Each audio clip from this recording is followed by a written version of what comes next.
प्रचलित कथा के अनुसार पुराने समय में एक किसान की फसल बार बार खराब हो रही थी। कभी तेज बारिश की वजह से, कभी तेज धूप की वजह से, कभी ठंड की वजह से उसकी फसल पनप नहीं पा रही थी। एक दिन इससे दुखी होकर किसान भगवान पर नाराज हो गया। वह भगवान को लगातार कोस रहा था। तभी वहां भगवान प्रकट हुए। किसान ने भगवान से कहा कि भगवान, आपको खेती की बिल्कुल भी जानकारी नहीं है।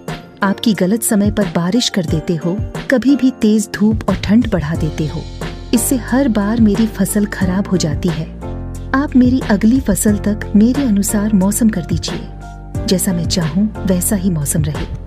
ये बातें सुनकर भगवान ने कहा कि ठीक, अब से ऐसा ही होगा। ये बोलकर वे अनर्थ ध्यान हो गए। अगले दिन से किसान ने फिर से गेहूं की खेती शुरू कर दी। अब जब वह बारिश चाहता था तब बारिश होती, फसल के लिए जब उसे धूप की जरूरत होती तब धूप निकलती। इस तरह उसकी इच्छा के अनुसार मौसम चल रहा था। धीरे धीरे उसकी फसल तैयार हो गई। हरे भरे खेत को देखकर किसान बहुत खुश था।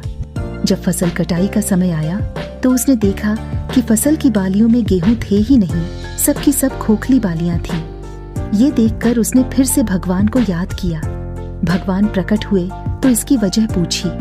भगवान ने कहा कि तुम्हारी फसल ने बिल्कुल भी संघर्ष नहीं किया है, इसी वजह से ये खोखली हो गई है। जब फसलें तेज बारिश में, तेज हवा में खुद को बचाए रखने का संघर्ष करती है, तेज धूप से लड़ती है, तभी उसमें दाने बनने की प्रक्रिया शुरू होती है। जिस तरह सोने को चमकने के लिए आग में तपना पड़ता है। ये बात किसान को समझ आ गई और उसे अपनी भूल का एहसास हो गया। इस कथा की सीख यह है कि जब तक हमारे जीवन में बाधाएं नहीं आती हैं, तब तक हमारी प्रतिभा में निखार नहीं आता है। बाधाएं ही हमें साहसी बनाती हैं।